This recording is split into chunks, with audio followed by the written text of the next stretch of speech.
இந்து கடவுள்களை அவதூறு பேசிய கேரள எழுத்தாளர் மீது நடவடிக்கை எடுக்காததால் காவல்துறையை கண்டித்து இந்து அமைப்பினர் போராட்டத்தில் ஈடுபட்டனர். கன்னியாகுமரி மாவட்டம் அருமனை பகுதியில் நடைபெற்ற கம்யூனிஸ்ட் கட்சி பொதுக்கூட்டத்தில் கேரள எழுத்தாளர் ஷியாம்குமார் இந்து கடவுள்களை அவதூறு பேசியதாக தெரிகிறது. இதனை தட்டி கேட்ட RSS வெள்ளாங்கோடு மண்டல பொறுப்பாளர் மீது கம்யூனிஸ்ட் கட்சியினர் தாக்குதல் நடத்தியதாக கூறப்படுகிறது. இது தொடர்பாக புகார் அளிக்கப்பட்ட நிலையில் 5 நாட்களாக காவல்துறை எவ்வித நடவடிக்கையும் எடுக்கவில்லை என குற்றச்சாட்டு எழுந்துள்ளது. இந்நிலையில் காவல்துறையை கண்டித்து அருமனை பகுதியில் பாஜக, இந்து முன்னணி உள்ளிட்ட அமைப்பினர் கொட்டும் மழையில் போராட்டத்தில் ஈடுபட்டனர்.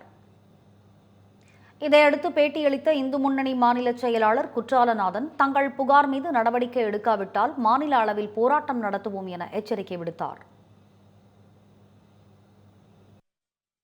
காவல்துறை மேலேயே தாக்குதல் நடத்தக்கூடிய அளவுக்கு கம்யூனிஸ்டுகளினுடைய ரவுடி ராஜ்யம் இன்றைக்கு நடைபெற்று கொண்டிருக்கிறது.